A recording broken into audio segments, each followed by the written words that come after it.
appreciate everybody being here for the work session. Our council meeting will get started at 6. First item is approval of minutes. Anybody have any questions on those? Public hearings, ordinance 244594, approved zoning ordinance rewriting and zoning map. Public hearing was tabled to March 3rd, 2025. Yeah. Good evening, council. I just recommend that we table this until we get a planning director in place so they can look at it. I think that was the wishes of the council.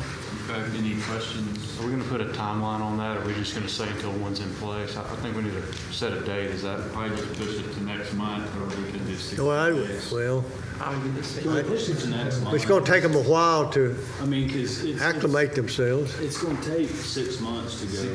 60 days. But May you only 5th. have to give 6 months to enact it. I guess that's my question. So we've already got a 6-month buffer built in from the date of adoption, right? No?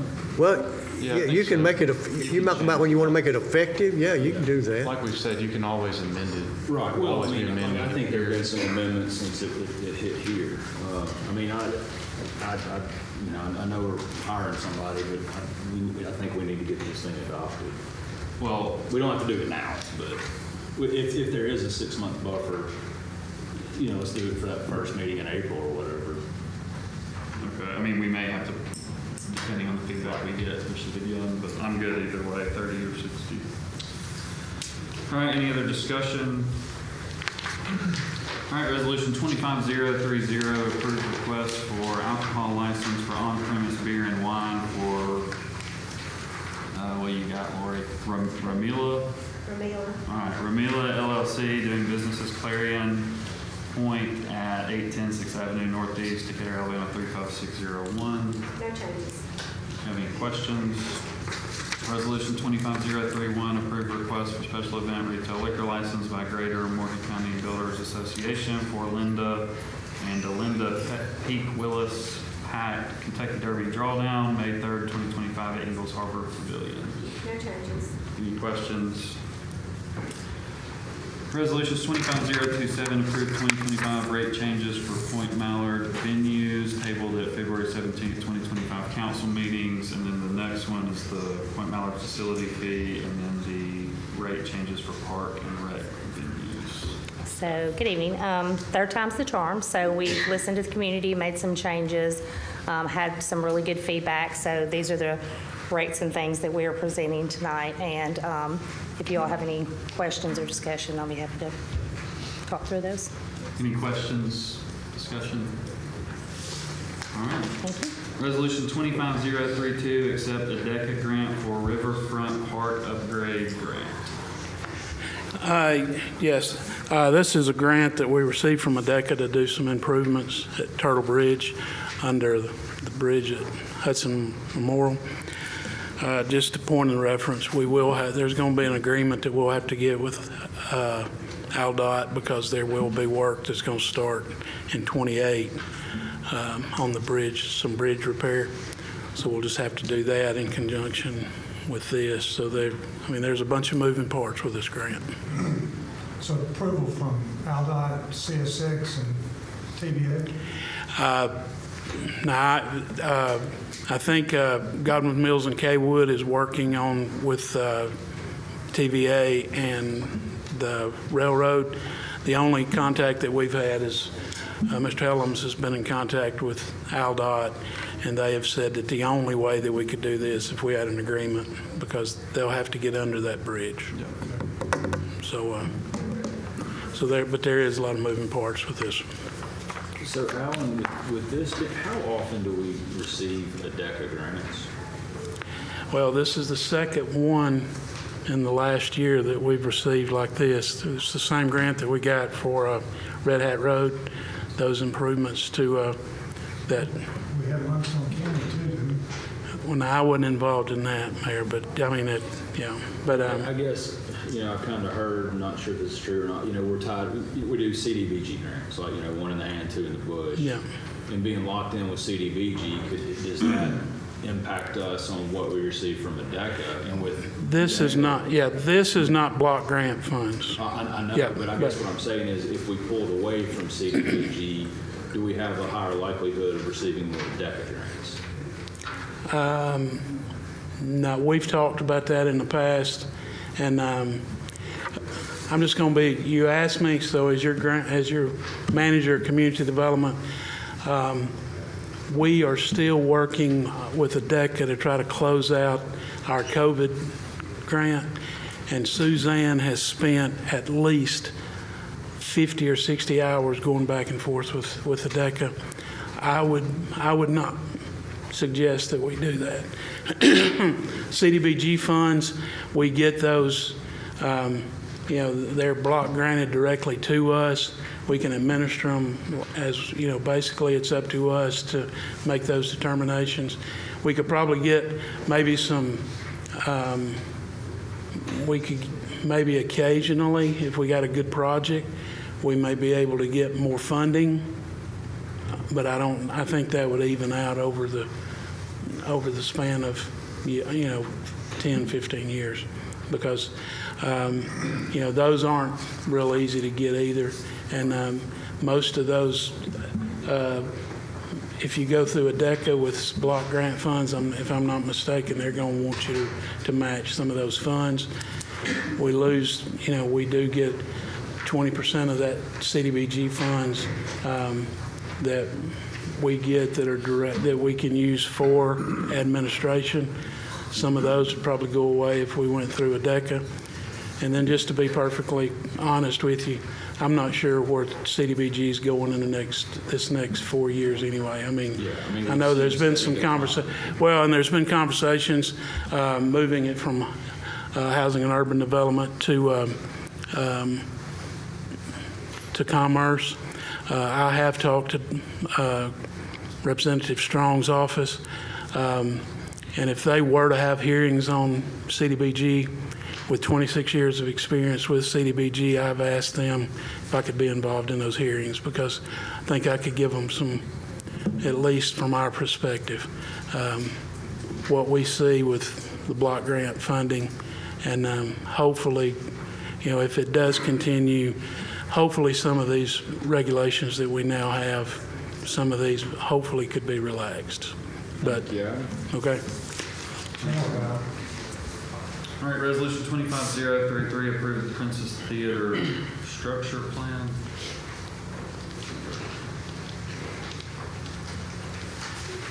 Mayor, Council, this is asking for approval to move forward with Shoal and Markland Architecture to have a structure assessment done. A little back history, we found a historic water leak that's damaged one of the structure beams, so this is just for an assessment to be done and a plan of repair provided through this. Any questions? All right, resolution 25034, approve security camera purchase for improvements at Point Mallard complex. As I said, this resolution is for security cameras for the Point Mallard Aquatic Center or Water Park and the campground. And we're taking money will come from unassigned funds. And any questions you have, Point Mallard's here, and we got a representative from FRCATA as well. Any questions? I know it's been requested for a while, so it's good we get these in place. All right, resolution 25035, approved budget amendment for sanitary sewer project MJ Precision. Yes, Mayor, Council, this was a sewer extension we did for M&J, and what was budgeted was it was based off of estimates, and based off of what actually bid, we need some additional funds to pay that. All right, any questions? All right, resolution 25036, approved Q-Right proposal, 8-inch water main extension, Knight Street and McGlathery. Yeah, Knight Street and McGlathery, the water line that's currently out there, the volume of water, or the flow for the water, is not high enough for fire protection for any additional buildings. So it's been requested that we do some water line extensions in order to bring that volume up so additional buildings can be built in that area. Any questions? All right, ordinances first reading, declare surplus and authorize the sale of 525 11th Avenue Northwest. Yes, this is a piece of property that the adjacent property owner approached us about probably 6-8 weeks ago. It was a property that belonged to the state. It was state property, so we had to go through the process of getting them to convey that to us. They've now done that. So we're just requesting that you declare surplus and allow us to sell that. I would ask, since it's been so long, if there's any way y'all could do double vote this tonight, that would be great. All right, we'll need to double vote that one. All right, that is it. We will get started at 6 o'clock.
Stand, y'all, it is hard.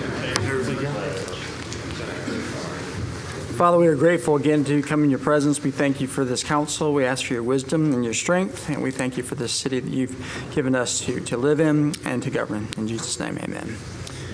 I pledge allegiance to the flag of the United States of America and to the republic for which it stands, one nation, under God, indivisible, with liberty and justice for all. Abstain. Roll call. Ladner. Here. Height. Here. Jackson. Here. McMaster. Here. Pepper. Here. All right, we will start with our agenda. Oh, yeah, I do. How about that? Comments. First, I forgot they gave me one of those. There you go.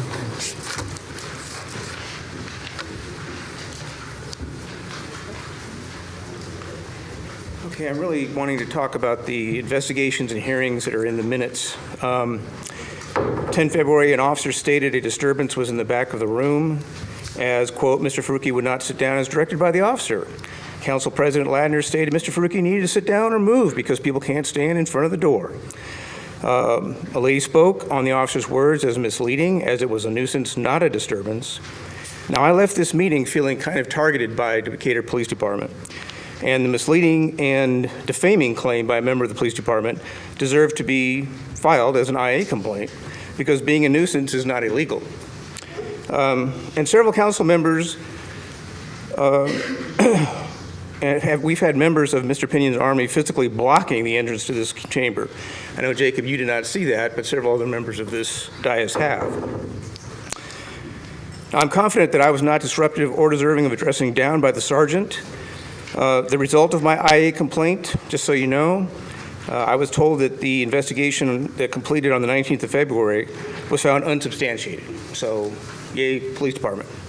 Apparently you didn't do anything wrong other than defame and call somebody having a disturbance. I asked you all if anyone here had been interviewed by him, and apparently some of you had. Kind of curious about what time frame that was. Now, poor investigative practices seem to also pervade Parks and Rec. You're all aware of an email and telephonic conversations I've had with Jason Lake, starting on the 5th of February concerning allegations of someone interacting with Parks and Rec's employees at Wilson Morgan Park on the 29th of January. You will also remember that as part of that email chain, Tab said, "You are not being ambushed, but while you were there, I would certainly value a list of questions each Friday that you intend to present during the council gathering." Do you remember that, sir? I do. Okay. This would seem to suggest if I were to bow to this request, future ambush tactics would result in some type of quid pro quo. Without actually meeting me, I received a certified letter on 19 February from Jason Lake that says, "Your combative approach, tone, use of profanity, and attempts to interfere with the work of city employees created an inappropriate and hostile environment. The behavior our employees brought to my attention is unacceptable and will not be tolerated. Please be advised that any future interactions of this nature with city employees will result in your trespassing from city employees." Now, this weaponizing of city employee interactions with citizens and suggesting criminal trespassing is another overreach of your administration, Tab. It is also in violation of Alabama Code 13 Alpha, paragraph 11-8 under harassing communications. Now, interestingly enough, the courtesy copy addressees include Tab, Mr. Marks, Mr. Pinion, Ms. Sandlin, and all of you. I filed a police report concerning this harassment on 21 February after verifying my whereabouts on that date and any alleged allegations on the 29th of January. I was nowhere near Wilson Morgan Park. I had an image on my video camera of a red GMC pickup truck pulling into my one-way driveway. And Jacob, you've seen where I live. He pulled right up into my driveway, curiouser and curiouser. Perhaps this was just to get a description of my license plate or to support these allegations. Can you guess how many other citizens have received similar certified letters concerning allegations of harassment of city employees in the last 16 months? No idea. No is the answer, because none. I put a Freedom of Information Act and got none. Council, you need to do better in investigating with intellectual curiosity the departments you liaison with, and we still need hearings on the Green Report. We should 4 minutes, thank you. Next is Mr. Stovall.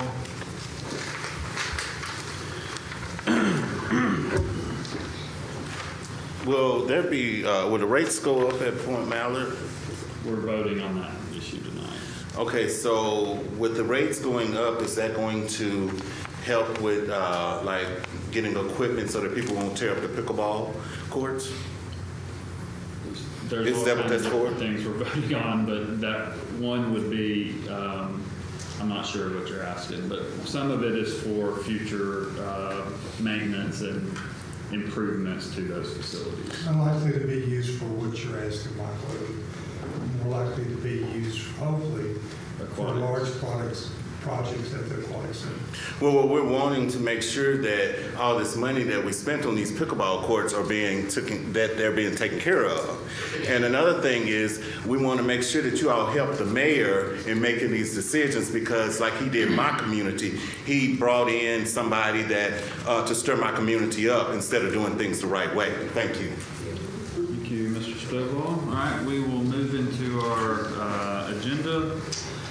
And Herman, on February 17th, 9:30, we did not have a quorum, so we do not need to vote on those. No, that was just to record what happened. It was no meeting. Okay. Well, then we're going to vote on A, B, and D. Okay. We'll take A, B, and D together. So moved. Motion by Mr. Pepper. Second. Second by Mr. Pike. Any discussion? Roll call. Ladner. Aye. Pike. Aye. Jackson. Aye. McMasters. Aye.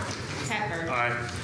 Minutes are approved 5-0. Next, we have public hearings. Ordinance 244594, approved zoning ordinance rewrite and zoning map. Public hearing was tabled to March 3rd, 2025. Dane had asked us to table again. Yeah, just table until we get a planning director in place or whatever time frame that you all suggest. Okay, is there a First meeting in April? Is that too soon? Are we looking at having a planning director on that soon? And if we are they going to have adequate time to review it and make sure that it's applicable? I think she's going to ask for direction about that topic tonight, but no, but I think Mr. McMasters was interested in at least still having it on the agenda, so it's a topic at the top of mind, but if we want to continue to delay it, we can. But And I think there's a 6-month buffer built in the adoption. I'm not sure. But his concern is, do they have enough time to review it and give feedback? And the answer to that is probably no. Then I would, Well, how about May 5th? I mean, that'd be 60 days. 60 days from now, we could always reassess if we need another week or I two. mean, depending I on don't when we have a get problem with our that. I'm concerned that we're going to, if we choose a director, then we're basically going to rush that person into looking. I think they've got to let us know if they're comfortable. But there was is that a motion? Yeah, to make the Second. So we have a motion for 60 days. I guess we should say at the May 5th council meeting, a table. So then we have a motion by Mr. McMasters to table it. Second. Second by Mr. Pepper. Any discussion? Roll call. Ladner. Aye. Pike. Aye. Jackson. Aye. McMasters. Aye. Pepper. Aye. Ordinance 244594 is tabled with a vote of 5-0 until May 5th. Resolution 25030, approved request for an alcohol license for on-premise beer and wine for Ramila LLC doing business as Clarion Point at 810 6th Avenue Northeast, Decatur, Alabama 35601. Ramila has satisfied all requirements, and we recommend approval. This is a public hearing. If there's anyone who wants to speak on this particular item, you can speak now. All right, seeing no one here to speak on this item, we'll consider the public hearing closed. Motion by Mr. Pepper. Second. Second by Mr. Pike. Any discussion? Roll call. Ladner. Aye. Pike. Aye. Jackson. Aye. McMasters. Aye. Pepper. Aye. Resolution 25030 is approved 5-0. Resolution 25031, approved request for special event retail liquor license by Greater Morgan County Builders Association Incorporated for Linda and Delinda Peak Willis Pack Kentucky Derby Drawdown on May 3rd, 2025 at Ingalls Harbor Pavilion. They've met all criteria, and I recommend approval. And this is a public hearing. If there's anyone, we'll open the public hearing now if there's anyone here to speak. Seeing no one here to speak, we'll consider the public hearing closed. So moved. Motion by Mr. Pepper, second by Mr. McMasters. Any discussion? Roll call. Ladner. Aye. Height. Aye. Jackson. McMasters. Aye. Pepper. Aye. Resolution 25031 is approved 5-0. Resolution 25027, approved 2025 rate changes for Point Mallard venues, tabled at February 2017, 2025 council meeting. Council President, Mayor, Stephanie McLean, Point Mallard Park. These are some proposed rate changes for Point Mallard venues at the water park, the golf course, and a proposed rate for the event center. All right, we have a motion. So moved. Motion by Mr. Pepper. Second. Second by Mr. McMasters. Any discussion? Can you tell us what the rates are, the rate changes are? Yes, sir. For the water park, we're proposing a $2 increase to daily rate. For season passes, we're proposing a $10 season pass rate that would also affect the sale price as $10 as well. And then for water park, that's water park. For golf course, we're proposing a $4 to $5 rate change on green fees. And then the event center is all new pricing, which was also in the packet. Okay, thank you. I have a lot of concerns, Stephanie, about, and you and I have discussed this, but I have a lot of concerns about the increase. It's only a $5 increase for golf. And I was getting inundated with calls from golfers who were just saying, at that time we didn't know what it was going to go up. But my concern was that when I looked at it, you guys had provided us with a comparative analysis. Yes, sir. But I went out and did even a little bit more legwork. And it's in line with what other golf courses have. And it's much cheaper than some and more expensive than others, but it's pretty much in line.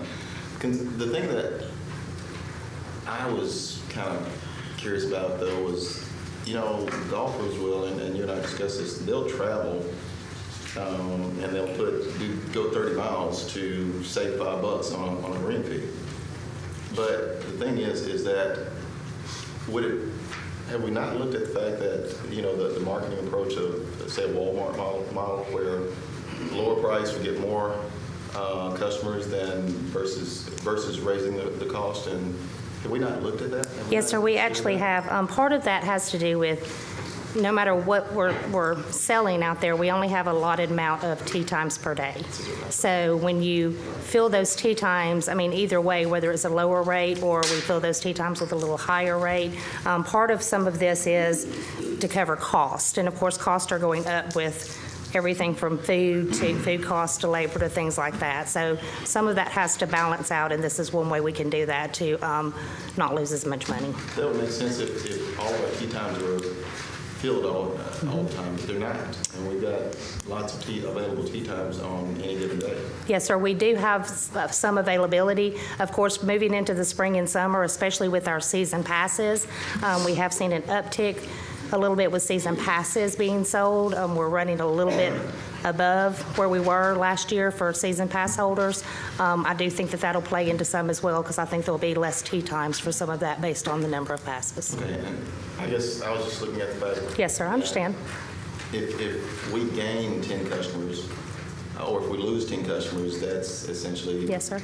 $50 that we lose. But if we gain 10 customers because we're at a lower price, then that sure. is basically $450 that we gain. Sure.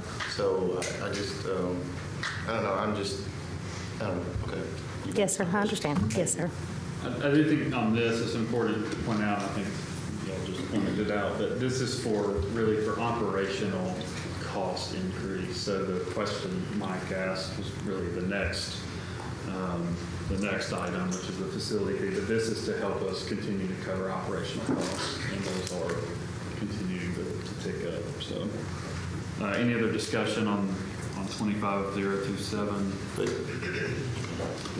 if we had more participation, then that would that's we just don't we don't know if that would happen if we reduce the rate. Then more people would. I'm not saying reduce it. Yeah, it's already cheap. So. Yeah, it's already a good price, but I'm not saying reduce it. I'm just saying if we stay where we are. So and try to work it.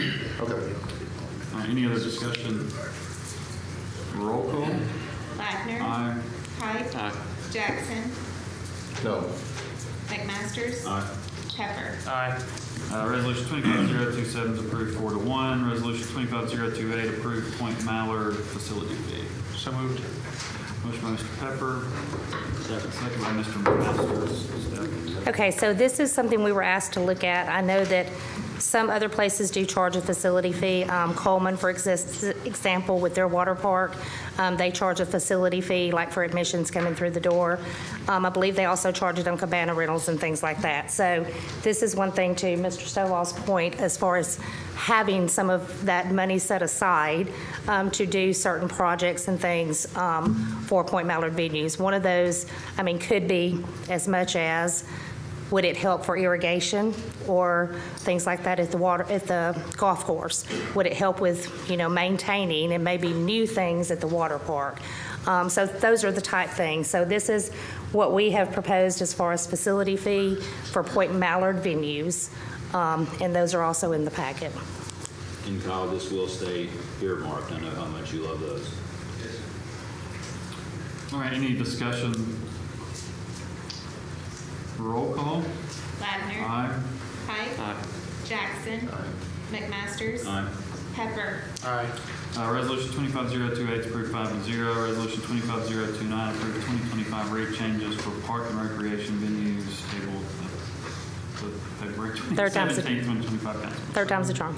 Okay, so these rate changes would be proposed rate changes for the cemetery, the tennis facility, and also for the new pickleball facility. I know there's been lots of discussion and things through all of that, but this is what we are proposing based on the comparisons around, so. So moved. Motion by Mr. Pepper. Second by Mr. McMasters. Any discussion? Stephanie, you and I have talked about this too, and we talked outside about that, but I guess my concern with this is that I don't ever recall us having a true conversation about the pickleball rates, and I really do think that this is something a conversation that we should have had prior to building the building. Because every citizen who bought a pack of gum or anything else contributed to the cost of that. And now it almost comes out that only a certain few people can utilize it if they can afford to play there. Sure. So that's a real concern for me in this regard. So anyway.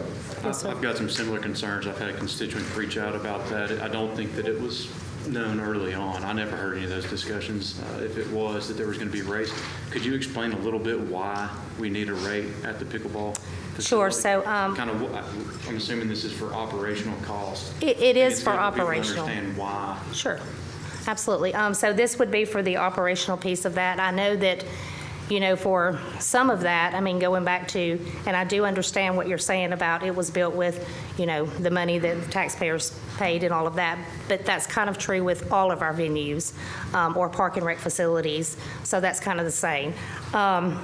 With us having a rate structure there, we would also have someone there to help maintain as far as keeping it clean, making sure that, everybody's checked in, making sure that everybody is paying for or have a annual pass and things like that. We have proposed that 18 and under are playing for free. We know that this is a growing sport, especially with, teenagers and young adults, so we've done that as well.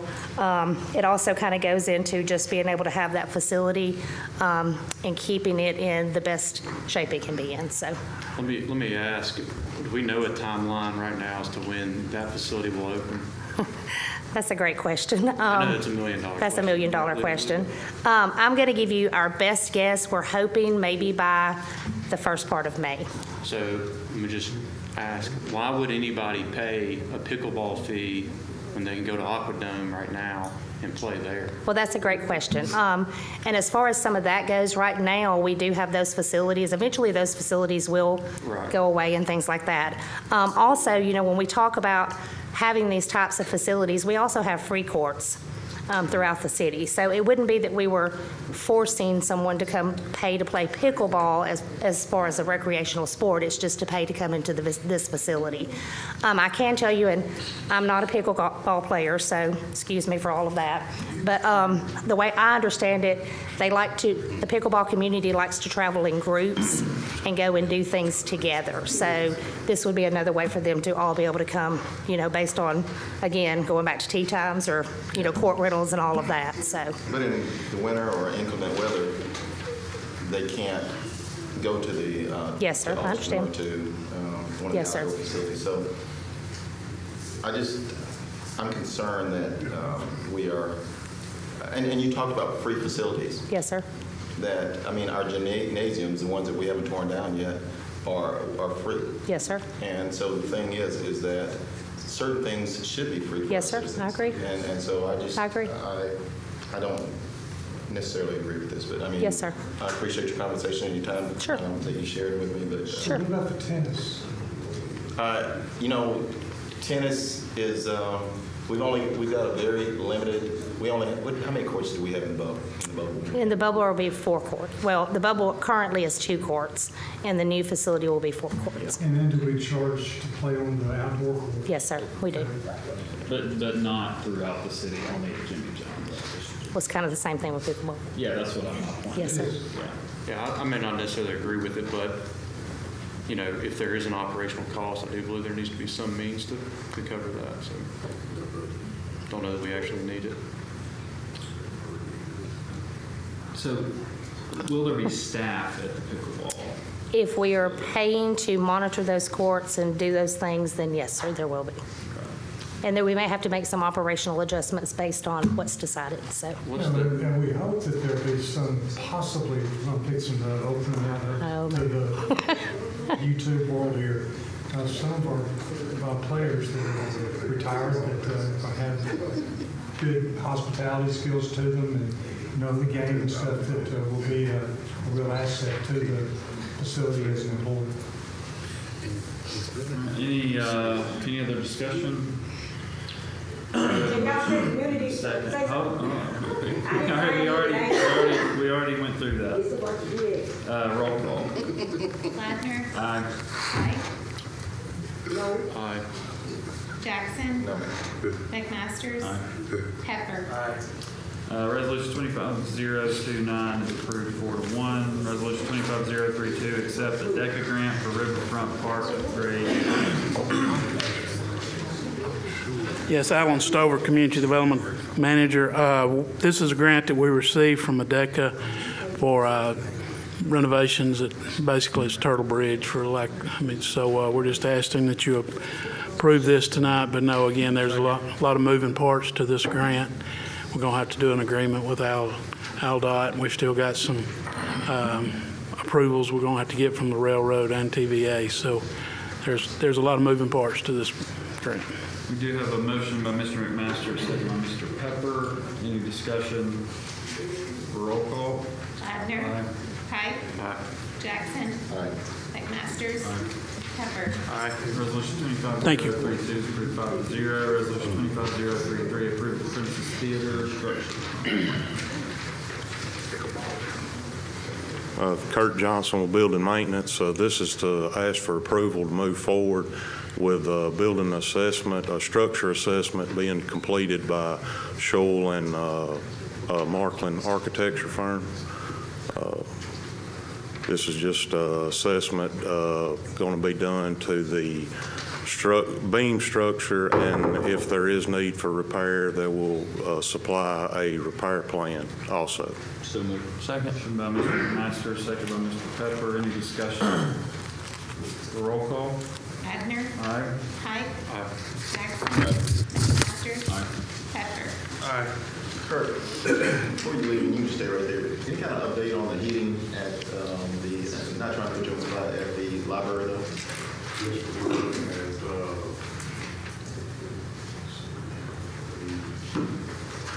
Possibly second week of June on delivery.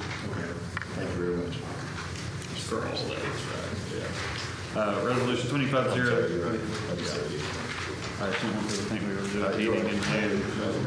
Resolution 25034 approves security camera purchase for improvements at Point Mallard Complex. Good evening, Mayor and Council. Brad Phillips, Information Systems. As you said, this is for security cameras for Point Mallard. This is for the water park and campground only. with funds coming from unassigned funds. So moved. Motion by Mr. McMaster, second by Mr. Pepper. Any discussion? I personally on this one have had a lot of people reach out, residents asking for this just from a safety standpoint, so I think it's long overdue. However, probably will need to add to this as well. So, any other discussion? Roll call. Ladner. Aye. Pike. Jackson. McMasters. Aye. Pepper. Aye. Resolution 25034 is approved 5-0. Resolution 25035, approved budget amendment for sanitary sewer project MJ Precision. Yeah, this deals with the sewer extension to MJ. The bid cost was higher than what was actually budgeted, so this is just to add the funds necessary to pay the contractor. Motion by Mr. McMasters. Second. Second by Mr. Pike. Any discussion? Roll call. Ladner. Aye. Pike. Aye. Jackson. McMasters. Aye. Pepper. Resolution 25035 is approved 5-0. Resolution 25036, approved P-Right proposal, 8-inch water main extension, 9th Street Southeast in Mallard. Yeah, this is where a couple warehouses are wanting to get built, and currently the flow rate's not high enough for fire protection, and these improvements would get that flow up to where fire protection needs to be. So moved. Motion by Mr. Pepper, second by Mr. Masters. Any discussion? Roll call. Ladner. Aye. Pike. Jackson. McMasters. Aye. Pepper. Resolution 25036 approved 5-0. Next is ordinance, first reading, declare surplus and authorize the sale of 525 11th Avenue Northwest. Yes, this is a piece of property that we've been approached about purchasing. We went to the state. It was a state-owned lot. We've purchased that from the state. They've conveyed it to us, and now we'd just like to convey it. Move for immediate consideration. Second. So motion for immediate consideration by Mr. McMaster, second by Mr. Pepper. Any discussion on immediate consideration? Roll call. Ladner. Aye. Pike. Jackson. McMasters. Aye. Pepper. Immediate consideration is approved 5-0. Motion.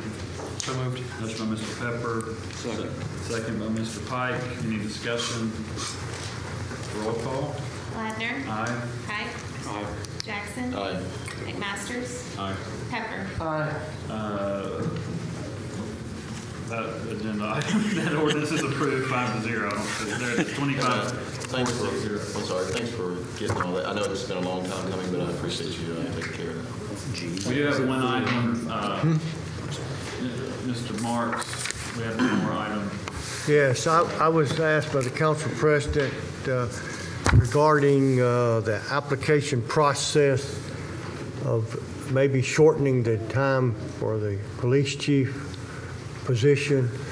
It's normally 30 days pursuant to a resolution, and the answer to that is that yes, if the council finds and determines that 2 weeks is adequate time for those that wish to apply for the position of police chief, then you can do that. I have prepared a resolution for y'all to consider as relates to that. But what it basically says is what I just shared. You would have to find that 2 weeks is adequate time, and then you would ask the HR director to take it about, you can decide.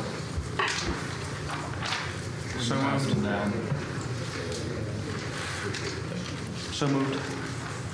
This is resolution 25037. I'll just read it if it's not on here. City council finds and determines that it is in the best interest of the city to begin the search for its police chief promptly with an expedited application process. And the city council further finds and determines that a 2-week application process period is adequate to allow interested candidates to apply. And a longer application time period is waived. Therefore, be it resolved by the city council of the city of Decatur, Alabama, that the Human Resources Department Director is requested to immediately post notice providing a 2-week application time period for interested parties to file the necessary paperwork to apply for the Decatur Police Chief appointed position. Be it further resolved that the Human Resources Department Director is also requested during the application time period to provide the City Council potential dates for police chief candidate interviews. We have a motion on this from Mr. Pepper, and do we have a second? Second by Mr. Pike. Any discussion? I am going to speak on a couple of things tonight. Is it this agenda I can give you just after we go? It is regarding this agenda item, yeah. So tonight I'm going to ask everybody on the council to support this. It's been no secret that I've not been present consistently for the past 6 months. I have been away working with the federal government, doing EMS for them. But during that 6-month period, or let me say the past 17 months, the city has been hurting through quite a bit of things, and there's been multiple incidents to occur, but one specifically that set the city in motion to go down a little further and hurt and pain. And I think everybody in the room, including myself, have felt some sort of pain regarding that incident. And with that being said, 17 months passed by, and this is very hard for me to say, but 17 months passed by and nothing had been accomplished by our leadership. And when I say our leadership is in, I believe that the mayor's office didn't accomplish anything, and neither did the leadership within the police department. They didn't accomplish anything. And with that being said, I believe that everything that should have been accomplished by the mayor's office and within the leadership of the police department should have occurred a lot earlier than it had. And excuse me, rephrase that. It should have occurred. It never did. And it's been dumped on us the entire time. It's been dumped on the council the whole time. It's been a continuous problem. And unfortunately, towards the end of January, while I was sitting on my detail where I work at, there's nothing to do. There's no phone service. So I have to sit there and just stare at a wall all day, and there's nobody to talk to. So I have plenty of time to think, and it took me a long period of time, and I hate that it took me so long to realize that we're not doing anything in that indicator. I believe that we have what I call a good old boy system. And I believe that the mayor has taken part in that good old boy system in protecting certain individuals and doing what he is. And I believe that what he's doing is wrong. Tonight, I believe that I'm going to lose some friends because of this, and I'm okay with that, because this isn't personal, this is professional. And in a professional interest for the city of Decatur, my goal is to better the city of Decatur as a whole, not just one area. And my goal is to better the police department, better the fire department, better every department within the city of Decatur, because it benefits you, the public. And it benefits us on the council because it makes the public happier. My goal is for happy citizens, happy council, happy police department, happy everybody. At the end of the day, that's not going to be able to be accomplished. And everybody's not going to be happy at every given moment in time. But unfortunately, fortunately, Chief Pinion did decide to resign from his position. Upon deciding to resign from his position, the mayor is tasked with selecting an interim chief. And I believe that in this situation, the council was given the council was not given an opportunity to give any recommendation or oversight of. It's not our job to select an interim chief. And I have nothing against our current interim chief. I believe that he's a good family man. I believe that he's been nothing but honest with me. I did have a conversation with him a couple of weeks ago, and it was a very respectable conversation, and I appreciate that. However, I believe that the council is going to select a full-time chief. And I believe that the council should be given some sort of oversight or some sort of warning or a respectable conversation amongst ourselves to be able to at least have some sort of say in that who that chief is going to be. Because we as the council, we represent everybody in the city. We act as a body. Now, I do have a district that elects me. However, when I get up here, I vote for the city as a whole, not for just my district. I do represent my district very proudly. I'm glad to represent my district. But I don't believe that we are working to unify the city. I believe that we are working to divide the city. And that's just not the right thing to do.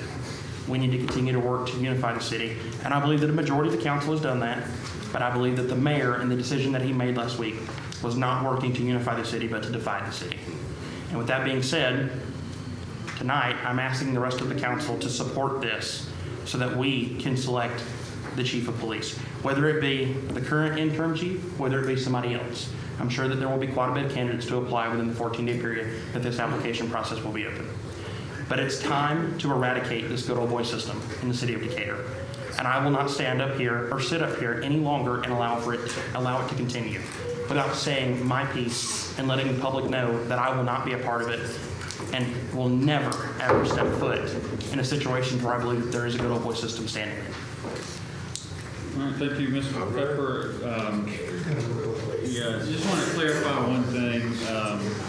It is the mayor's job, so it's in the paper, I think, last week. It is the mayor's job to select an interim, and he did that, and it is our job to select a permanent chief, and that's what we're talking about doing. So, go ahead. I guess I'm just shocked to hear. I know you wanted me to select something else, but you've been a supporter of Chief Kenyon's. I have. And so to say that I've been neglected with you also being a supporter of Chief Kenyon, I don't quite understand that, but that's where you are. As for the 2 weeks, 2 weeks is no time at all. If you know who you want, go ahead and select the person. I think we need to open it up for 2 weeks. I mean, this is my opinion. Everybody can chime in to give people an opportunity. Obviously, this will be broadcast and people are watching this process, and hopefully we can get some good candidates. But I do think time is of the essence. And it was a recommendation from our legal counsel that we did need to open it up for some period of time. And that's what I absolutely believe we need to open it up, albeit 2 weeks or not. But ultimately, what we need to do is get as many candidates as possible and hire the best candidate. And I think without opening that up, you're limiting the candidate pool. Yeah, but a 2 week period is no posting. I would say, my opinion would be that anybody that would fit this role within this region is fully aware of what's happening in Decatur and would be aware that there's a possibility they'd be paying attention. Yeah, well, and to your point, to that point, then yours, I mean, ever since Chief Kenyon announced his resignation, I haven't been on the phone more in my whole life than I have in the last 3 weeks, and it's people recommending. I mean, literally, probably 20 plus people have been recommended, and they're aware of this. So anyway, I think we'll have good applicants. And again, it was a recommendation from legal that I think fit within the law. We do have a resolution that says 30 days, but there is an opportunity. And I would guess on the flip side of this, and Mr. Jackson, please chime in with all the knowledge you have. I know when Stephanie was appointed city clerk, we did that on the spot. We all absolutely agreed she was the person for the job. In your recollection, has the city ever cut down the posting time from 30 days to 2 weeks? I think we did it twice, Herman. We did it with, Yes, we did. We've done it twice before then. In the past. Because those were internal. They were both internal candidates, correct. But yes, we've done it twice. And I do think that with the review that we were provided with some candidates, and I think that those candidates were good and quality candidates. And I think that we could, I don't think we'd go wrong if we even selected out of that bunch, but I do agree that we should get the best possible candidate, that we should open it up. I don't have a problem with opening it up. But yes, we've done it in a much shorter time frame than that with internal candidates. And I guess on the flip side is, if we feel like we don't have qualified candidates, we can extend them. Yeah, we have an interim chief in place, so if we don't get good quality candidates, we keep going. We don't need to hire an unqualified candidate. I agree with that. That's right.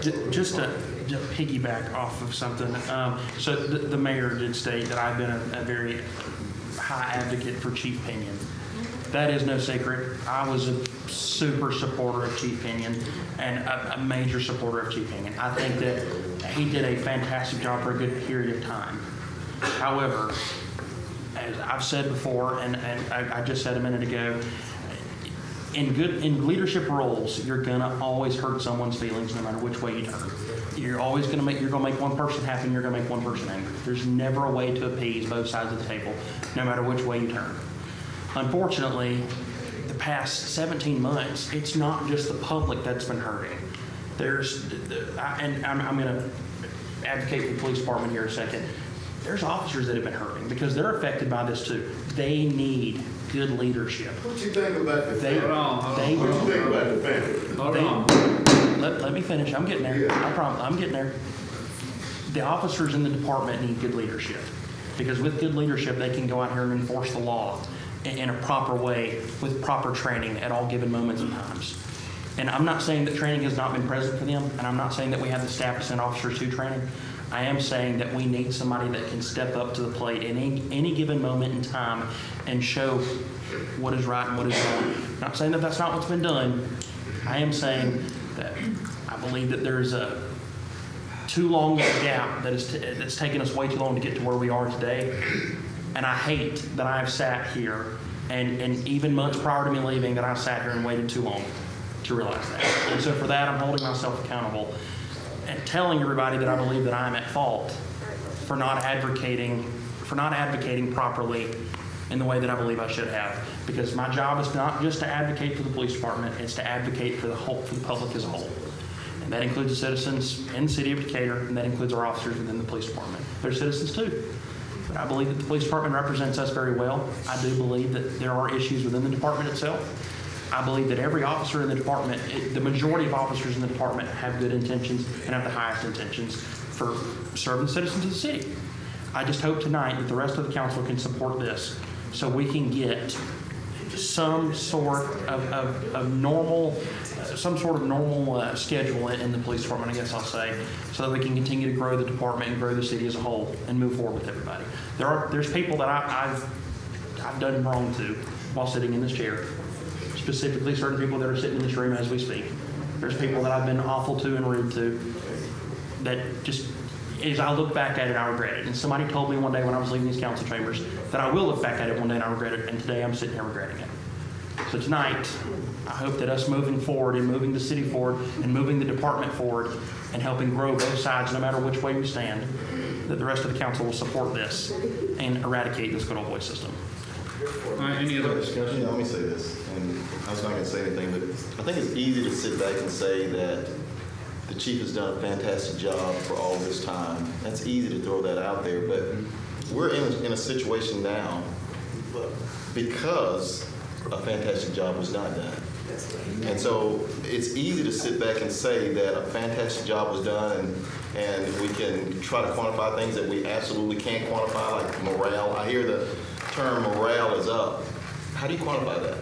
How do you quantify that morale is up or down or wherever it is? So I think we can sit back and say that and try to make excuses as to why we sat in a certain corner for so long.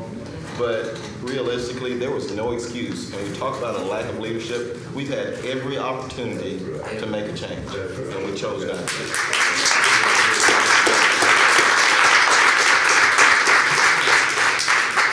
Any other discussion? Roll call. Ladner. Aye. Height. Jackson. McMasters. Pepper. Aye. Resolution 25-037 is approved 5-0. Cheryl has something.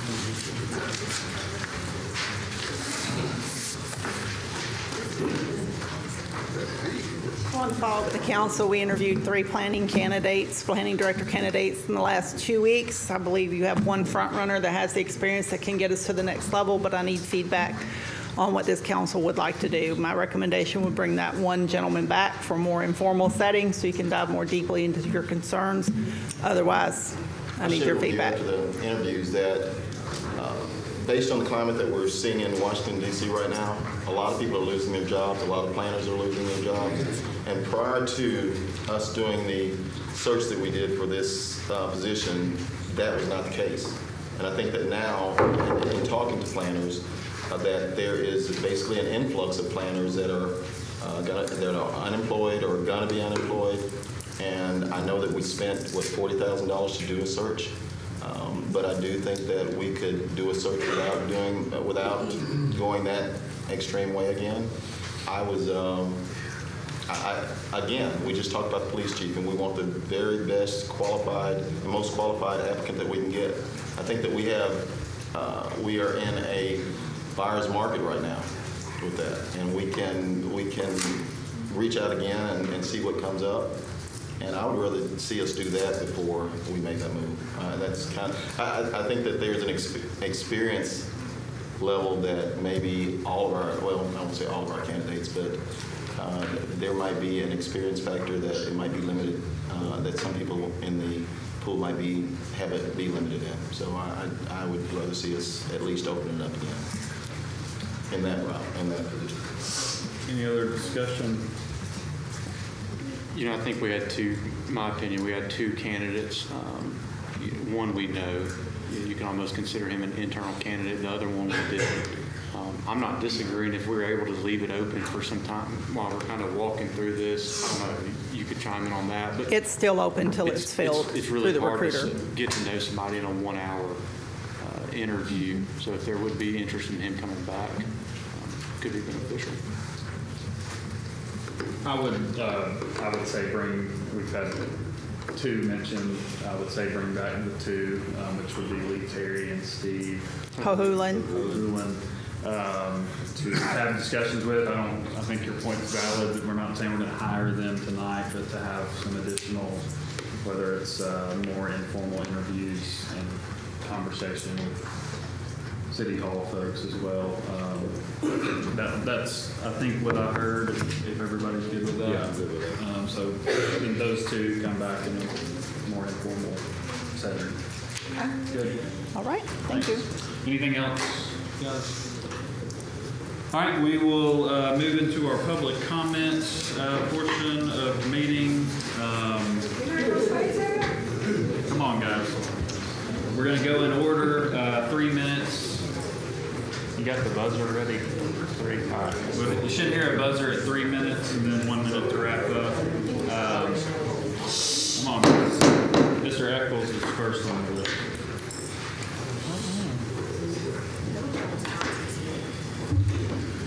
Yeah, I just wanted to say that I supported Chief Pinion, and I don't necessarily support all the actions that occurred, but I do appreciate the fact that he was able to resign on his own will and also maintain the salary. And that says a lot to me for what you are, or you help, standing behind him at least to that point. The other thing I wanted to say is that I really do appreciate that Natus has stepped up to the plate. This is a very hot seat. I don't know how many of you people have actually experienced it. Mr. Hank, can you address that? Oh, I'm sorry. My bad. I'm out of order. Anyway, I don't know how many people have actually been in a hot seat, but I was just waiting on the buzzer to stop while you guys talk. You got a couple minutes left. All right. He's stepping into a very hot seat, and a seat in which he's going to take up a massive responsibility in protecting not only citizens who are doing right, but also perhaps if this trial happens and it doesn't turn out the way, it could be very violent around here. So I just admire his courage, and I admire him as a friend, a longtime friend, and I appreciate the fact that he's stepping up to the plate. I really do. So that's all I have to say. Thank you, Mr. Eccles. Next is Thomas Goodlow. Sorry. No.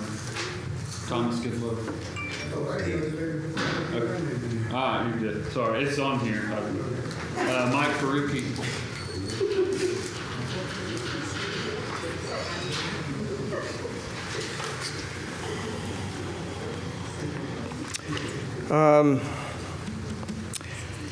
I've asked repeatedly about measures of effectiveness on the chief's plan.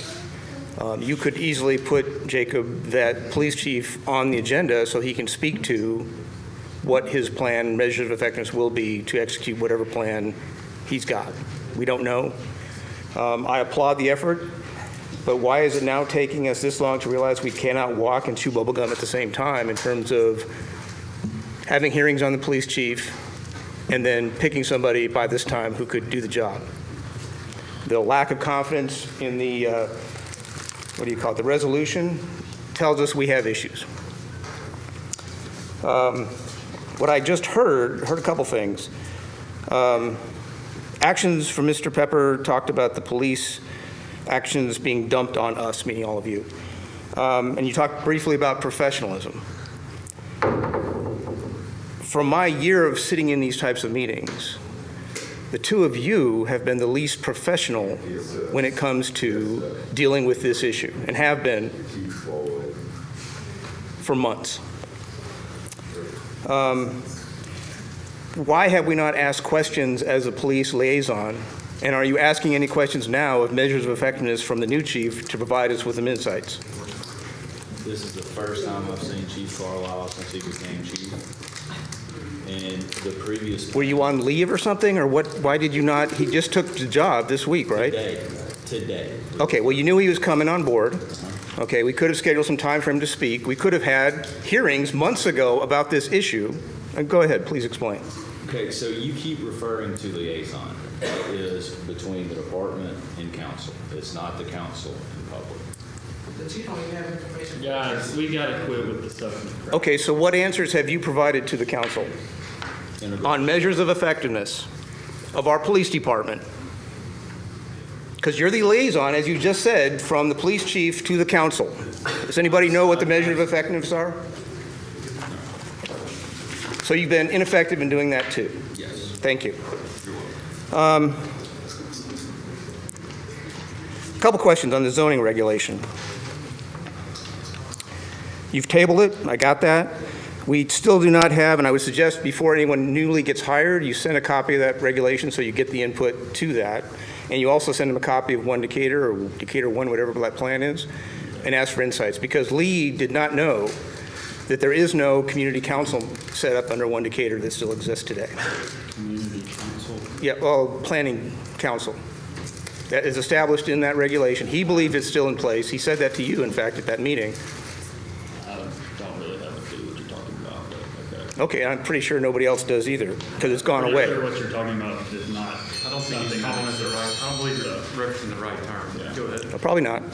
Definitely not.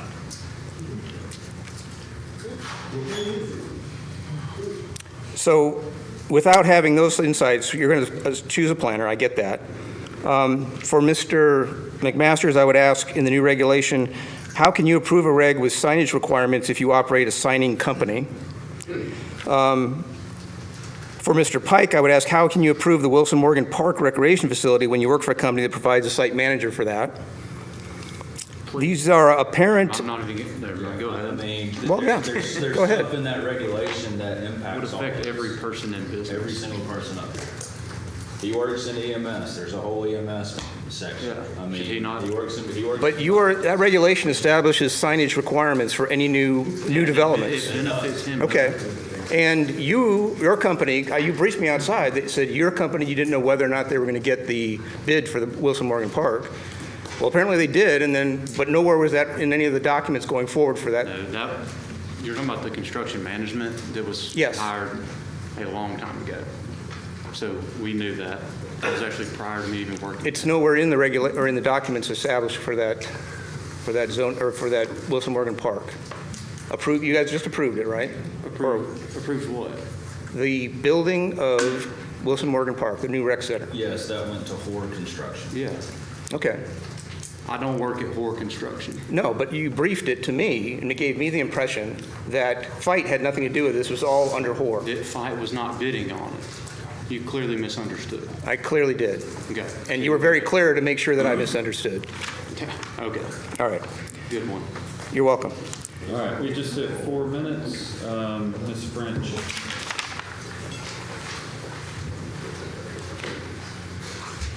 First, this isn't my speech, of course, but did you know that the Wilson Morgan Park, they shut down all that parking and there was a softball tournament and it was a madhouse? Mess, yes. Horrible. It was bad. Okay, so I'm guessing that's bad. We got to figure something out. Okay. Hey, it's a good thing there were 40 teams there, though. Yeah, but if you can't deal with 40 teams, you don't need 40 teams, yes. Yeah, we got to work on that for sure. This past week, I had some things said to me meant to bring me down and make me feel like my work isn't being productive. But my God, He showed me every single other day of that week that that is so untrue, from strangers to people I never run into anymore, or to people that just felt like they needed to reach out to me. Encouragement after encouragement for me to not stop fighting, to keep speaking truth, to do exactly as I feel led to do. And to those that have a problem with that, you're probably one of the problems in this city. Whether it's a citizen who's just sitting there doing nothing about things they know should be brought to light, or whether you are an employee who is letting things get by that should not. I pray that you do better. The truth shall set you free. So last time we had city council meeting, I had absolutely no words to say at all, because it had become very evident that the city can't move forward with certain people in control. And at that time, although I will always fight for justice for Steve, I figured that Decatur didn't have much hope left. However, it's been 2 weeks and I'm here standing again. People need to realize that the mayor is holding a lot of these cards in the city's current situation. Every move he makes is intentional, and he controls the moves of a lot of people out here that hold positions. It's almost as the officers that tend to target us, Steve Perkins supporters, the mayor also has chosen to do so. So if he can make a move that makes it more difficult on us, or something that we don't want, then he's definitely going to make that move. My plea to the city directors and those in positions of power is to stop following the mayor's commands, especially when you know they are detrimental to our city and just flat out wrong. He's not going to be here for long, whether he steps down or chooses to sit in the position and do nothing till the end of his term. The fact is his time is limited. And at that point, if you rode the path with him of destruction for this city and for the people who care about this city, then I hope your time ends as well. There's a lot of wrong going on, and it's time for people to stand up and do what is right. Many people know of things going on that should not be, and this is the time to show that you will stand for what's right and get our city back on track. The mayor is so close to being out the door now that it's time to stand up and do what's right for the city of Decatur. Decatur cannot afford any more wasted time. Justice for Steve Perkins. Justice for Steve Perkins. Steve Rodman, Solterra. Anthony Burgess.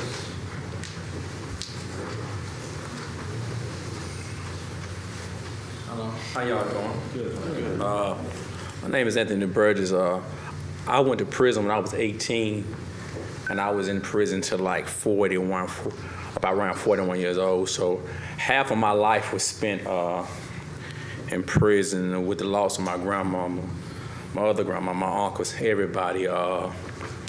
Having been dead that long in prison, it's a certain mental effect you in prison. So being home, just struggling to adapt to society has been crazy based on what has happened to me. So when I heard the name of our new intern chief, my spirit has been bothered ever since I heard his name, because he was the one, he along with a few more of them, they beat us up. They read us.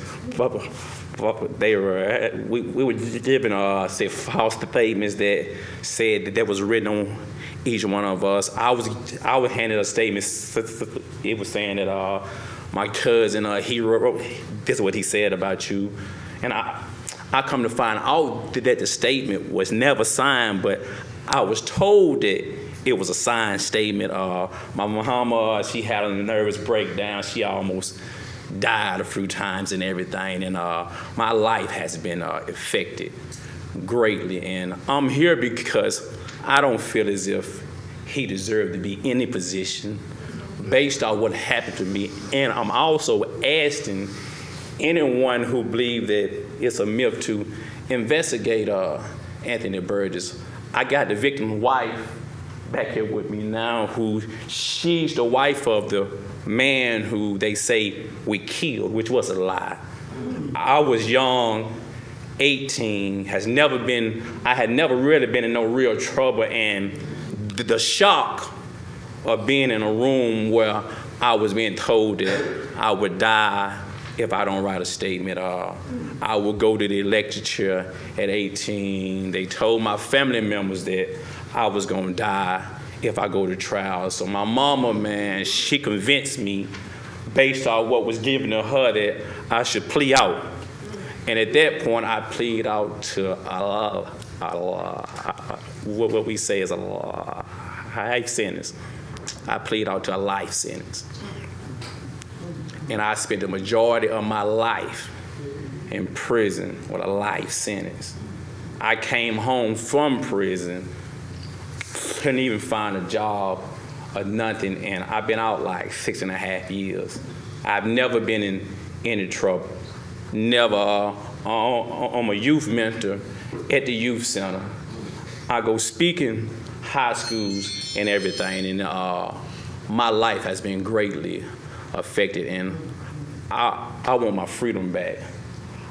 I want my life back, and I want everything about my case exposed on Frontline, because it's time to address the lies and expose everybody who affected me.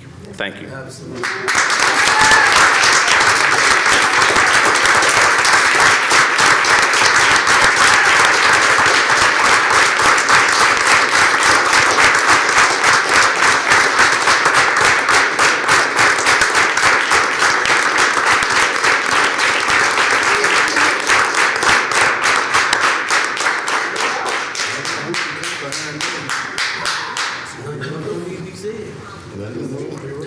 So before I go into what I prepared, y'all know I'm big on wordplay. Why do we keep saying that Todd resigned? Because he did not. It was a move to a different position. Resign would have meant that he was no longer with the department. Okay. So, request for the removal of Todd came due to his poor leadership, his lack of authority, his failure to run his department, his inability to properly communicate, along with many other inadequacies. Placing him in a different department is equivalent to removing cancer from the brain and placing it in the lungs. The body still can't heal. Therefore, the city still can't begin to heal. To hear the interim chief state in his press conference that Todd gave him his recommendation, that's unsettling. Stating they're going to work together makes absolutely no sense. How can Todd come in handy in reference to the systems when he improperly used them? Using the same person who was insufficient in the position as a resource, that's an oxymoron. As a citizen of this community, I don't expect for decisions that are made to have to be approved by me, but I do expect for them to make sense. Tab jokingly said that he picked the interim by flipping a coin, and I must have missed the joke because I know that it was a double-sided coin that had this interim on it.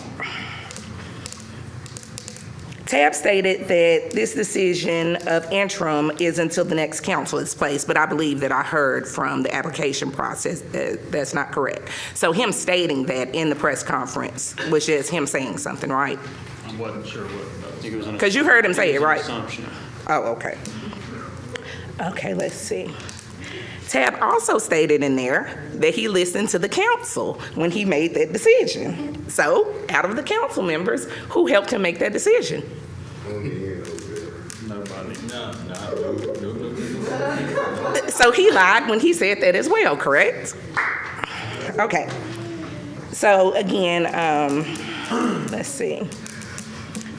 The definition for insanity is doing the same thing over and over again and expecting different results. This was a lateral move. And in order for us to get any progression, then we're going to have to start making some vertical moves. Justice for Steve.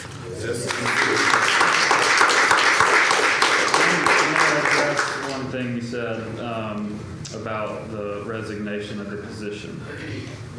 Y'all know logically there were not 4 votes to remove Chief Pitt. There were not. Okay, there were not. Maybe, but I don't think there were. I mean, that's a risk, and it's a long process. So your options were what happened, or keep it as it was. So, what did you want? Hearings. So.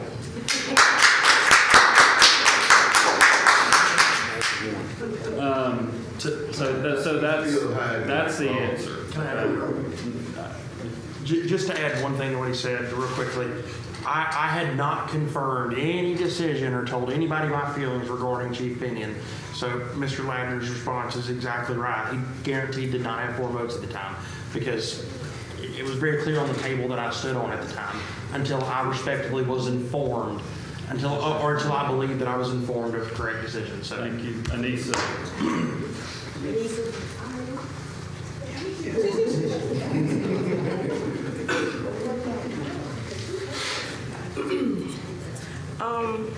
I would just like to make an observation on the record that I attended Kevin Jackson's hearing, and when compared to Todd Pinion's conduct, the difference was striking. Mr. Ladner, we have a pending civil matter. We're not going to be able to talk about that presently. I'm sorry. I'm not asking y'all questions about it. Thank you. You're making a comment about something that's a pending matter. This man was double demoted and lost pay.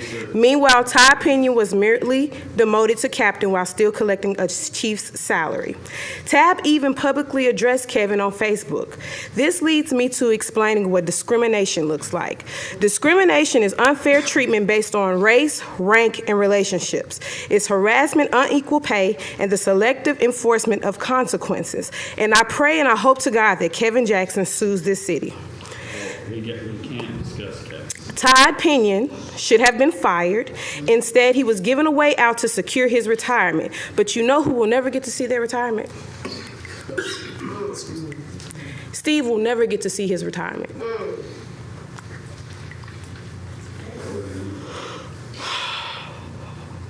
Because we're so used, this city, Tab specifically, is so used to not firing people when they have misconduct, he helps in the process of getting new positions for them. I want to make sure that it's on record that Todd needs to be fired. He needs to be fired. There does not need to be another position given to him when we get a new chief because his background is horrific. Natus was not a good police officer when he came up with the Street Hawks and Jump Out Boys. He harassed and terrorized black citizens.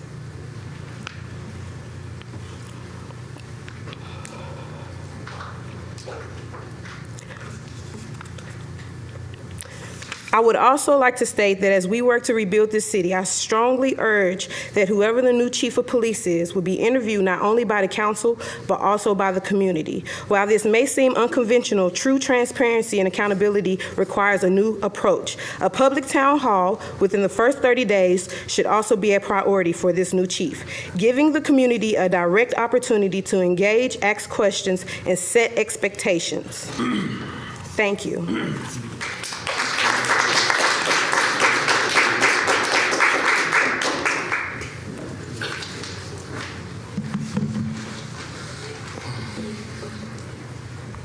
So I read in the paper that y'all interviewed other chiefs. Like, where are y'all at? We did not. Y'all haven't interviewed anyone? That was the mayor had interviewed us. Interviewed other chiefs?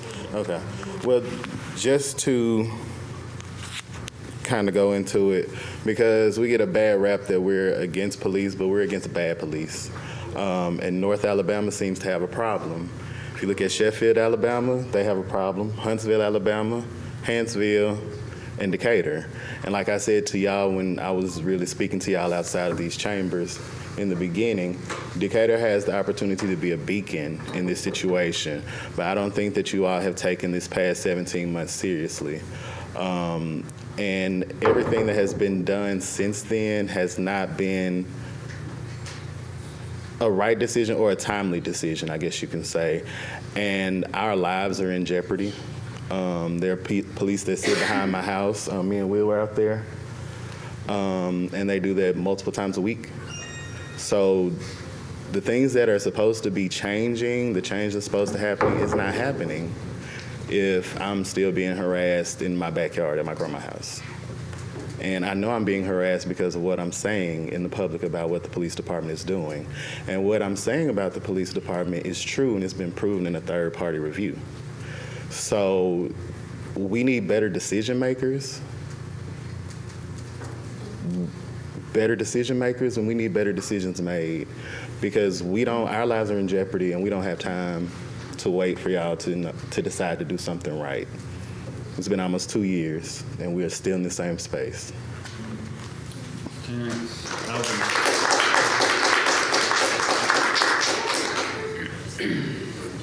Evening, gentlemen, everyone. So with this, 1 second here, I got some questions.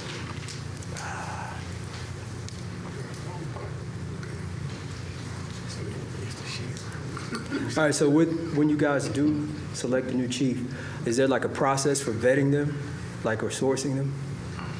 Yeah, I mean, HR will vet to make sure they have the qualifications, and then they have an application resume, go through an interview process, just like most employees would, and most jobs would. All right, and are there a set amount that you're looking to have to interview? No, Just I mean, just as many open. qualified candidates as possible. All right. So is that the same process that happens with interim chief, or no? No, so the mayor names the interim because it's a, you know, you need something fairly timely if there's a resignation or a firing or a whatever it might be. So he just blindly selects someone? Well, no, I mean, it's I can't speak for him, but go through a process similar to find the right fit. Well, we already know he's reckless, so, you know, to obtain a personnel file, you need to file the Freedom of Information Act, right? I mean, that's the process here, like within. Any information like that you would want access to, you would request through FOIA, yeah. Yeah, so I did that here, and I've not heard anything. I'm not sure. Who'd you ask for? Well, I asked for a personnel file. I mean, of who? For the interim chief. The day that he okay, I'm came with you. into office here. All right, we'll check on that, okay. I think we'll get that pretty quickly for you. Well, I'll do a process to go let you know if we can provide that information. Well, yeah, so I only asked because I was asked by several reporters about him being fired from his previous employer, right? Well, that information would only be the information for employment. Right, so, yeah, so, but right now, while he is employed by the city, right, as interim chief, if Tab didn't do his due diligence to do that and get that information, because again, he is running the city, right? So we reached out to A&M and they told us that, again, we'd have to basically go through the same thing, be a Freedom of Information Act. However, he would have to sign off on it for us to be able to get it. Now, I'm not saying that necessarily per se we should have it, but I do think that that's something that you all should have access to. I don't know if that was done or not. I mean, that was the mayor's decision, not the council. The council was not involved. All right. So, I know I can't turn around and face him and ask him this because you know you're going to tell me that I can't. Please do. So, please face it. I will face this way. So, Natus, are you prepared to investigate who destroyed Steve's memorial? We can ask him that question. Okay. Thank you so much. All right, Mike Stovall. Hey, do you want his file from the city? Yeah. Okay, I'm sorry. I thought that'd been done. Okay, I'll get that. Alvin he stepped all into mine, but it's okay. So I'm gonna go a different direction. This mayor that we have, and I'm talking to the people in TV land and online, cyber land, he did this on purpose. Absolutely. He knew, because I texted him and told him that this interim was not the right interim for this city. I guess nothing I says doesn't matter anyway. He did not respond or anything, and he texted and a few more other people text him as well. So he did this. We know he did this on purpose. We got this information way back when. I have it in my notes. This was a plan, and his plan to me was to tear up the African American community, but it will not work because we're strong. And we know how to bounce back. And I thank the council for opening this up, for looking beyond the mayor's faults, because and opening this process up so that we can move forward as a city. But this mayor he needs to resign, and I know we don't have much time, but I'm gonna keep saying it. He needs to resign because he's still not doing the job right. All he's doing is, and you can tell it's a division in this city, and he's the one keeping up the division. That's right. He did it through that police department. That's right. He would have them to attack the protesters. He would have them to attack us, and he was the one doing the calls. Even when we set up Steve's Memorial on Christmas Eve, which is he fell right in it. But when we did that, he called for Jason Lakes to come and tear it down, but Jason Lakes is the director of Park and Rec. Why would he come do it? Because he wanted us to get mad at Jason, but we were not going to get mad at Jason, but that's how he is. He's divisive. That's right. And so that's what the mayor did. He knew what he was doing when he brought Natus on, and that's wrong. That good old boy system has to end, and Tab is standing on that good old boy system. And we're not going for it. This is a new generation at a new time in a new season. And because of your standards, Mayor, because of your standards, you got any and everybody thinking they can run for mayor. It's a certain standard that we should have to run for mayor, but because his low standards is making low people come to the front to be elected for mayor. The city of Decatur needs a smart mayor. We need somebody that's going to take us to the next level. We need a new bridge. We got all kind of things we need, but this mayor been sitting there all these years, and he has lowered the standard in this city. Decatur used to be great, but it's not going to be.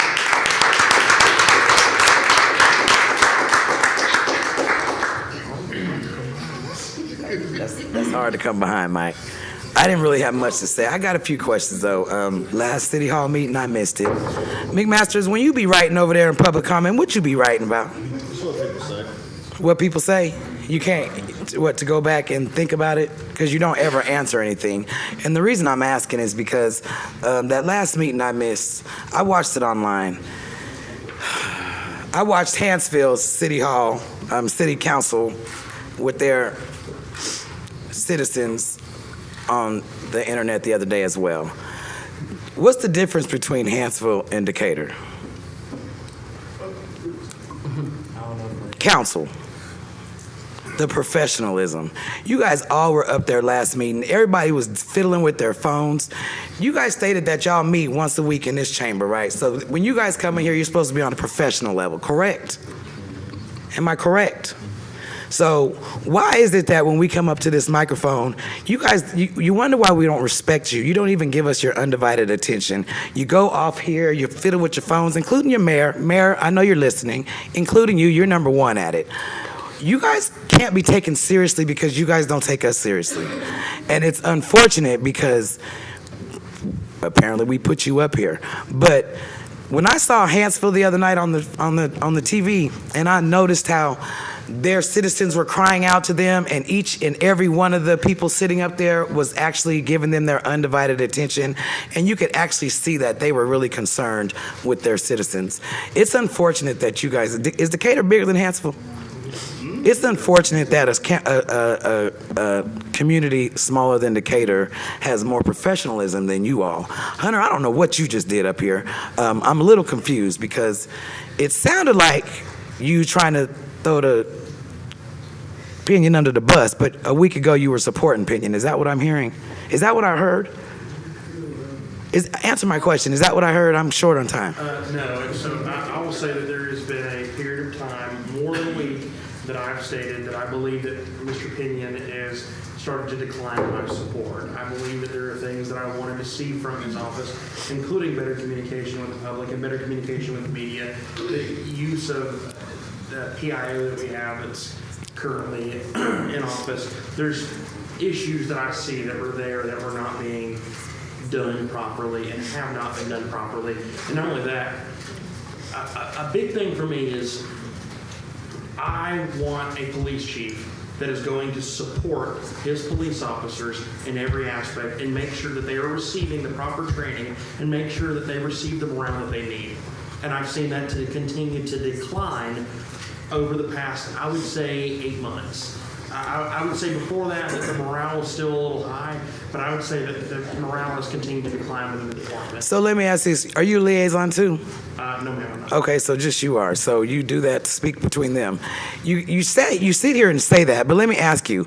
You guys have continuously said that they're going to get training. There's so many levels of training. Has anybody ever asked what specific training these officers are getting, what they need to move forward to better the? Or are you guys just accepting training? I would say that, and you might be able to speak more to this too, but I do have contact with a lot of the officers that are here, and a lot of them are in training every single week. No, I don't want to hear training. What kind of training? Communication training, tactics training, also Use of force training? mental health training. The department just got certified in individuals who have sensory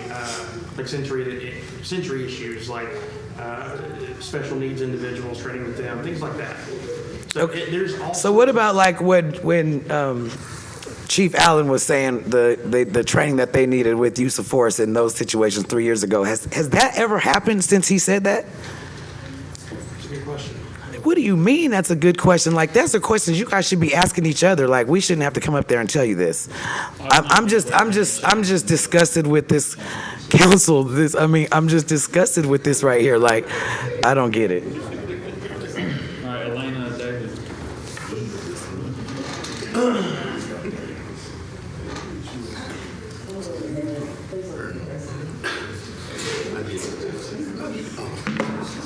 I'd like to take a minute to recognize all of the hard work that the citizens, not y'all, the citizens of this city have done in order to change the narrative about a racist Decatur.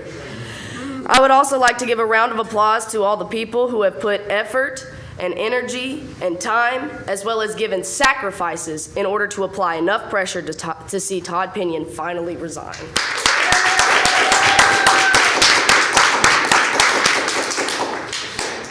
For all of us that got arrested, for all the times that we shouted, "Fire the police chief," Todd Pinion needs to resign, Pinion's got to go. It was all worth it.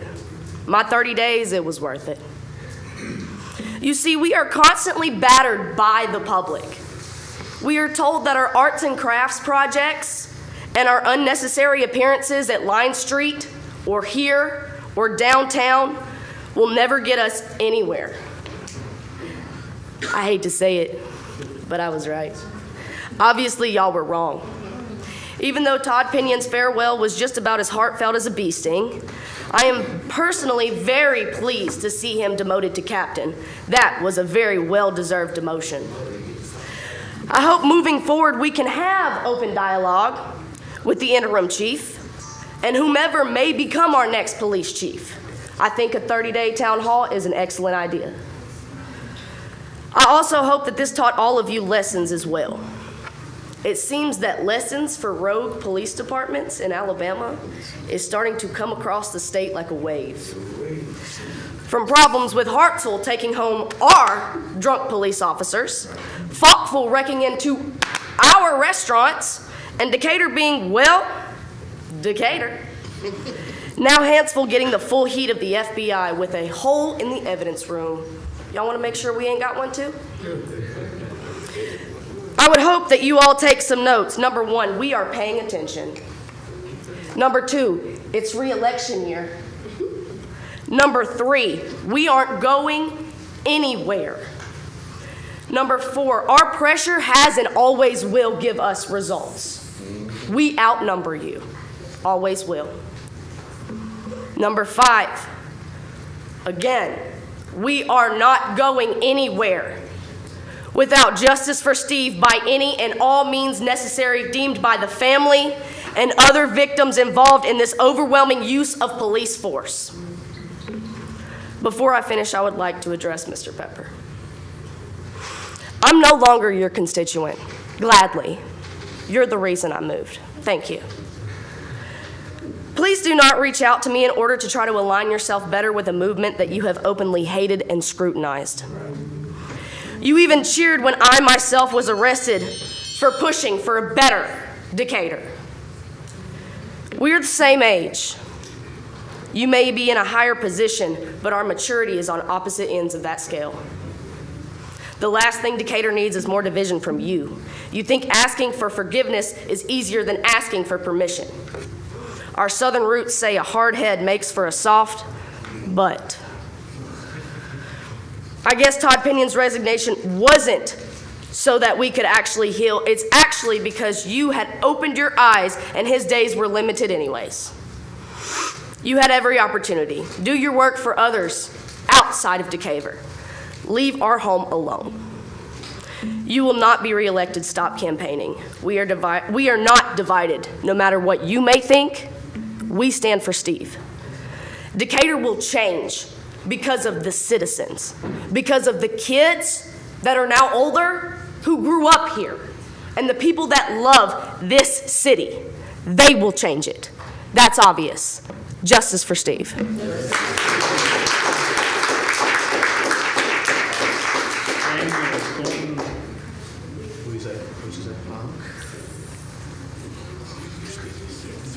Good evening, Council.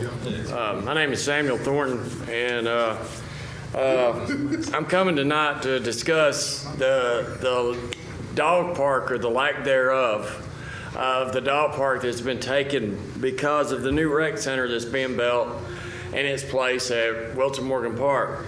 And man, I did my homework a little bit, and my source has been basically from the Decatur Daily. You know, that original dog park was funded by a $100,000 grant from the state of Alabama. And also, it was a lady named Susan Wiley also was able to raise $19,536, I believe it was, to contribute along with that money. And so for that dog park today to be taken away and totally demolished, it is, and now we don't have anywhere to take our dogs, nowhere. And, you know, I have 3 large German Shepherds, and Decatur has a no tethering law now. You know, that place was the only place we had to take our animals, to let them run free and let them play. Now we don't have that. And so this new rec center that's being built, from my understanding, is being paid for from a $42 million settlement from 3M. And that's what the Decatur Daily reports. Am I wrong? Somewhat correct, but not entirely. So, and then the other part of that money, the missing money, the Decatur is that you guys voted on, is to throw in the extra monies for this rec center to be built. So my question is asked now. They're having Decatur Parks and Rec is having these surveys done on Facebook, asking the citizens of Decatur, well, would you like your dog park here, or would you like it here? Because there's so many people upset about where the dog park's going to go. People didn't want it in Flint because it's too far away. And, you know, now they're saying Wilson Morgan Park, or I mean, Delano Park, or over at, Wolverine Park. And so I'm just asking, where is the money for the Decatur City Dog Park? Where is... Do you have an answer? Yes. There will be, we obviously you probably read in the Daily, sounds like you read the Daily.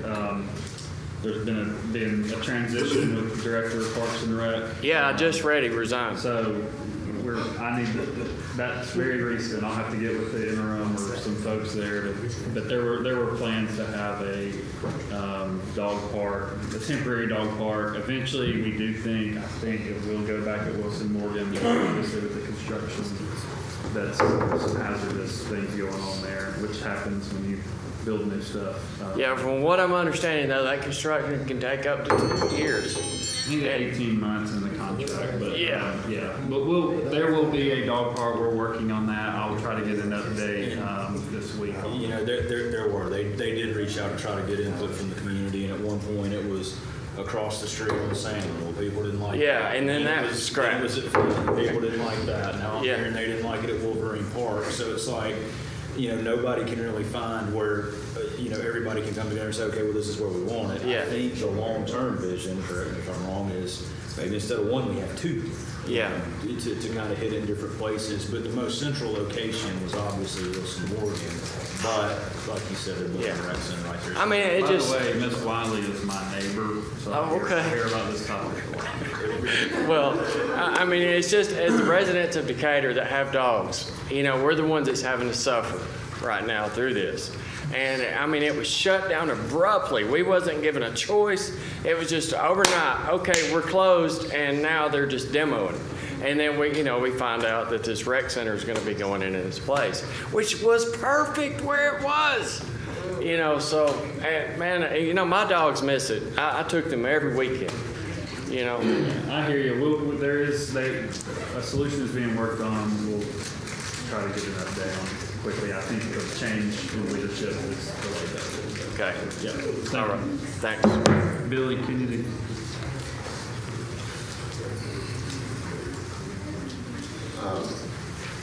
Good evening.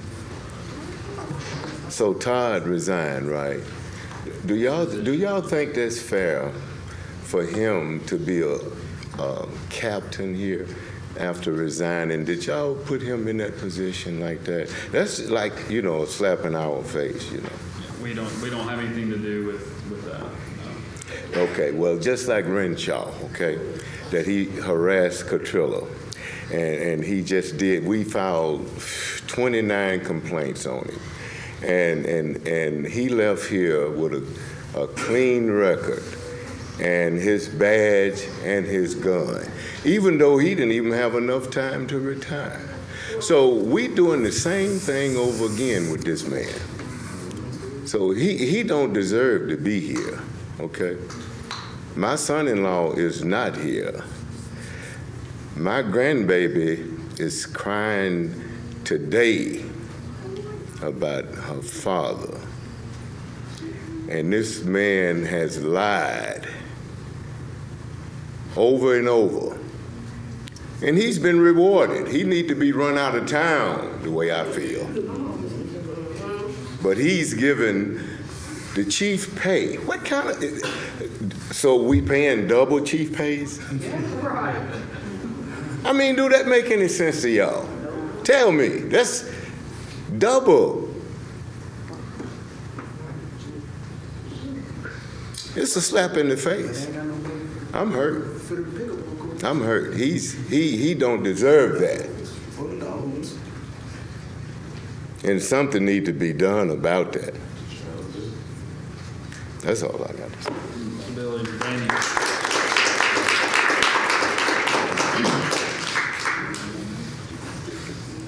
Once again, how y'all doing? Hey, Dan. I'm always talking about moral conviction, all right? And moral conviction is when it's time to do right, you do right, regardless of the implications or the consequences of what might happen. And when you do wrong or you see wrong, then you point out the wrong and you try to make it right.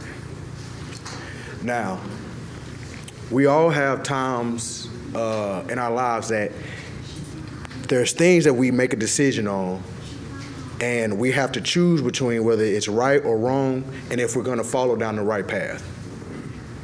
And what has happened in Decatur, and this is not directed towards y'all because I know y'all don't have any input on that, but what has happened in Decatur with where we are now after Todd Pinion was moved, resigned his position, and then given another position, is that we had a mayor pick someone that multiple groups, multiple people in the community, in different communities, in the community at large, in the city at large, was not for. Now we have someone that was pulled from the ranks of the police department that we're talking about have the same problems that they had a month ago after the third-party review came out. We chose someone from that department to bring them back to lead the same department that had the same problems. For 20 years, we have not seen moral conviction. For 20 years, we have not seen someone stand up for not only the community that he comes from, but the city of Decatur. Right? So now, when it's time for a job and it's time for someone to get a position that they have not had, now you want to be important. The problem is that time after time after time, we sit here and we keep talking about what we need to do, and nobody does what needs to be done, right? And I understand that our mayor is the one making the decision. Our mayor is the one that has to be voted out, whether he sits here for the next 6 months and twiddles his thumbs or throws rocks at the ceiling, whatever he wants to do. But there has to be a plan that's being enacted now. If he's not going to do it, then it's going to be up to you guys to come together, McMasters, because you had the opportunity a month ago to get ahead of this when we said this was going to happen. The other three, because Hunter was not here, said this is what's going to happen. We need to do something.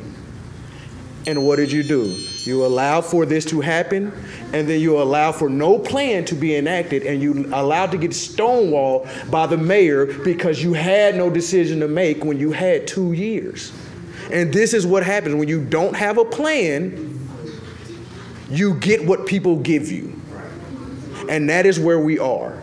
So regardless if you think someone is a good person, regardless if you have good history with someone, they have an obligation to say that they are going to do the right thing when it's time to do the right thing.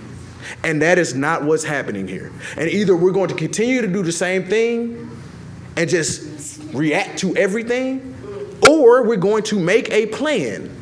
We're going to tell the citizens, we're going to tell the city, we're not going to be in the background, we're not going to exchange text messages with everyone, and then get in the public and nobody knows what's going on. Either we're going to be adults and make the hard decisions, or we can let the path lead us where it's going, and when things erupt, you have no one to blame but yourself.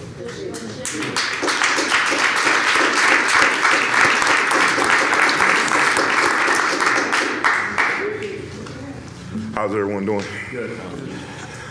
First off, from the very beginning, we never was against the police department. You know, our fight was never against Todd Pinion. Our fight was we saw wrong in our community and we wanted to speak up.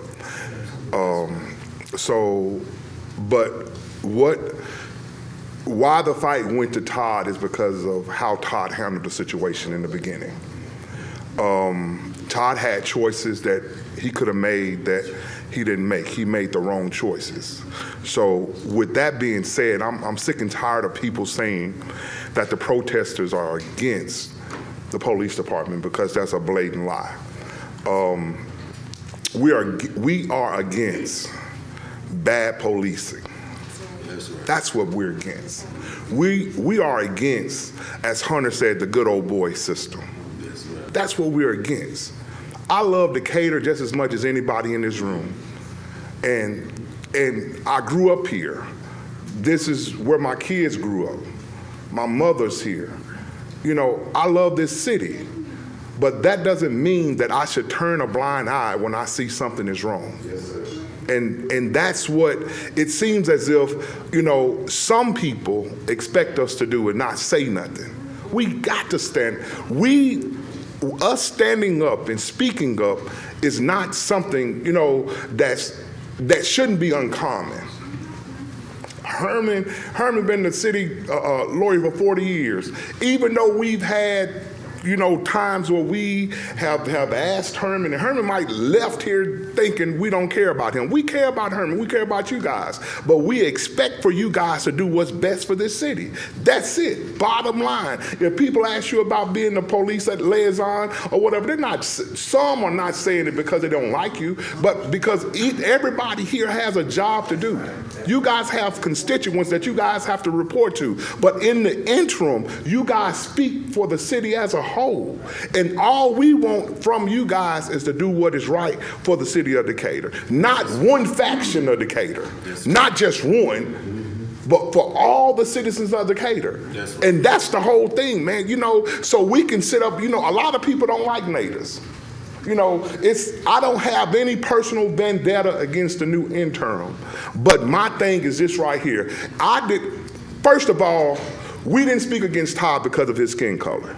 Let's be clear. Come on now. We didn't speak against Todd because of his skin color. So the very people that spoke against Todd is speaking against natives. So you have a white man and a black man in the city don't want neither. Think about that. Come on now. Because from the very beginning, we asked for what's right. We said it's not about black and white, but it was all about rights. And that's the whole thing, man. That's the whole thing.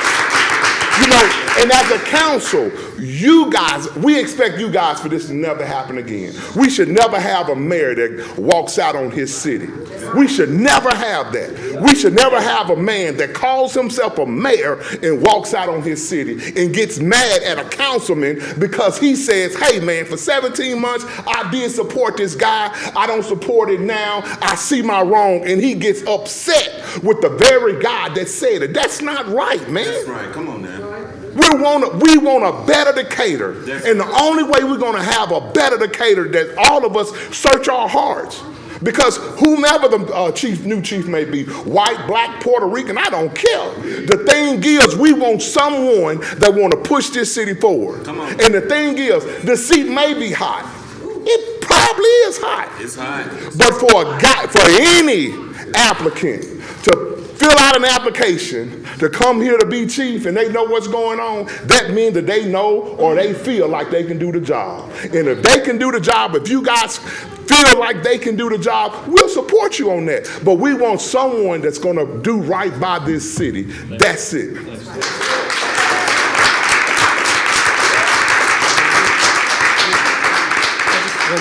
So, I just wanted to say for this room, though, for us in this room, for Anthony Burgess to come up here and tell his story the way that he did, I think that took a lot of courage, and I want to let him know that we are praying for him, praying for his healing, praying for his family.